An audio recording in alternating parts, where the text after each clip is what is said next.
everyone, this is Kyle from Teacher's Teacher, and in this video we are looking at one of Google's lesser known and used applications called Google Keep. Now to get to Google Keep, you can see right now I'm in my Google Drive. I'm going to go up to the waffle icon over here, and I'm going to find where it says Keep, which looks like a little light bulb. So go ahead and click on that. Now Google Keep at this basic level is just a way for you to organize information in a meaningful way. So if you are somebody who likes to take notes on a bunch of things, you write stuff down on sticky notes all the time and you have them posted on your computer screen and you're like, okay, I have to do this, then I have to do that, in 2 days I have to do this, I gotta pick this thing up for later. This is just a way, an online version of essentially a bunch of different sticky notes that you can use. And again, the nice thing with all Google applications is that you can get it on your computer, you can download the app on your phone, so you can just keep track of the lists and reminders and things that you have to do. So let's look at just some basic navigation here. You can see that we're in the Keep app, and then we have this column here on the side with some tools that we're going to use later. And then I can actually get rid of those if I click this main menu button, but we're going to keep that for now because we're going to talk about it. If I end up having a bunch of notes, I can use this search tool, like Google, is really great with their search information. So I can hit this search tool to look at all my different notes, and then I have some settings and some different list views and things up front. So let's actually go into creating a note. So I don't have anything in here yet. This is my new Google account. So I'm going to take a note, and I'm going to title this note School To-Do List. So what I can start to do here is I can say, okay, well, I need to grade my 4.1 free response exam, and then I need to input my grades, and then I need to print, what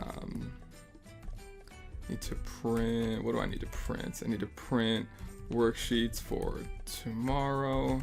So I can put some information into this, and I can make my own little list right here. And if I hit close, you'll see that it kind of pops up like it is its own little post-it note. And if I want to take another note, I want to make a new list, and maybe this is for my evaluation. I need to print out my unit plans, and I hit close. So you can see that I have two different lists now that I can kind of move around, and I can just keep track of all my information. Now this is like the most basic level here, but there's a lot more that we can do with this. So if I click on this, you'll see that I have a whole bunch of different options at the bottom. Now I am somebody who really loves to color code things. So if you go to the little color changer here, you can actually color code these just like they are actual post-it notes to kind of keep things organized. You can have that look however you want. But I don't need to just type things in here. What I can actually do if I go up to the top is I can actually create a drawing. So this little button here that says more, or if I'm not even clicked on anything, I can go up here and I can say add a new note with a drawing. So I can click on that. And then this gives me some options literally that I can just use to draw and highlight different things. So I can use a pen. So if you have a tablet or something like that, this might be a really cool feature for you. Now I can add a specific grid here if I want to, make this actually look like a piece of paper, and I want to take some notes in a meeting, and I just want to do it digitally. So I can, write a bunch of stuff in here, and then I can hit back, and then you'll see that it added it to this note kind of as an image, and then I can hit close. Now I can also add pictures to these as well. So let's say if I actually want to go to this one and I want to add a picture, I can hit this add image button, and then I can find a picture that I have, like a quote or something like that. And then I can hit close, and then now that picture will be shown. I can also add links into this as well, and the links will be shown. So if I have a link to my Google Drive and I want to add that in, Drive link is the title, and I paste it. I say got it, and then I close, so I can add links in here as well. So this is just a nice way for me to organize all of this information that I need to process, right? Now, if you want to better organize these lists, if you have a bunch of different things that you're doing, or you play multiple roles in your school and you have different lists, you can actually add labels to these as well. So maybe I want to add a label that says all my teacher duties, and then I want to add another label that says for my coordinator duties if I'm a program coordinator. And then what I can do is I can go down here, or I can click on the list, and then I can add label, and then it'll ask me, do I want to tag this as a coordinator or teacher? So I can tag that one as a teacher, so it'll pop up. And then now you'll see like this is within my teacher label. And this one can be add label coordinator, etc. So now what I can do, if I have a whole bunch of different lists here, I can just very easily toggle between coordinator. So that's the only one that pops up. Teacher, that's the only one I have. And then I could just go back to notes up here to get me back to all of them. Now what I can also do, if I want to make sure that I have the same note always at the top, is I can actually pin this by hitting this little pin note at the top. So I can click on that and you'll see it automatically sorts them. So I have pinned notes up here and then all others at the bottom. So I can always look at these pinned notes because I'm using them more often. Now, if you're like me and you really enjoy creating lists, what you can also do with these is you can create checkboxes. So I kind of made these like little lines here as these as my to-do list, but I don't really need to do that. If I create something that is a list, I can go down here and I can hit show checkboxes and it'll pop up as checkboxes for me. So say I pin this is my to-do list every single day. And then let's say that I'm finished grading my exams. Great, so I can click this box, boom, it crosses it out for me, so it's like me crossing it off my list, so I know exactly what I need to do still and what I have already completed, and it gets rid of that.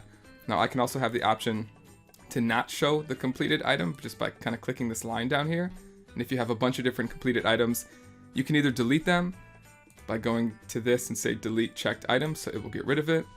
But if I go back, if I undo that really quick, I don't have to delete them necessarily if I always want to keep them there. And if I check all this off, it'll say that I have 3 completed items. And if I want to delete them, I can go ahead and delete. And now my to-do list is back to nothing because I have kind of completed everything on that. Now, another really cool feature that this program has that a lot of other Google applications do not have is the ability to take text from an image and actually turn it into something that can be edited, right? So for example, on this note, I added this picture before, so I'm going to click on this note and I'm just going to delete what I had in here before. Now I have an image and this image has text in it, but I actually can't highlight and copy that specific text to turn it into something that I can edit. So if you have an image embedded in one of these notes, you can go down here to these more options and you can hit grab image text. So you click on that and it pulls all of the text from the image that you weren't able to grab. You would have had to type everything out. It pulls it and it puts it in the note for you. So this is a really, really cool tool if you need to pull some information, pull some text that you want to edit. And if your school is Google affiliated, your students have access to Keep as well. And if they, find this, meaningful, if you want a way to kind of pull text and to use it into edit, this is a great way to do that. Now, 2 more quick features that I want to show you.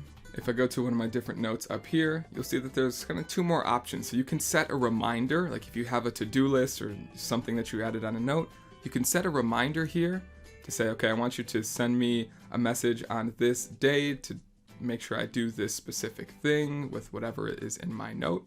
So it's really good to kind of help you organize and set reminders for yourself to do these things.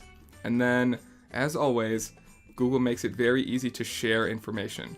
So if you have a specific note within the Google Keep system, like one specific thing like this note that I have right here, I can hit add a collaborator and I can just send an email to somebody and share this note with them. So when they open up their Google Keep, they will also see this exact same note that both of us can edit at the same time. So I actually use this a lot with my fiance right now with our personal Gmail accounts. We have a bunch of lists of different things for our home and our grocery lists and things like that. And we both kind of add to it throughout the week.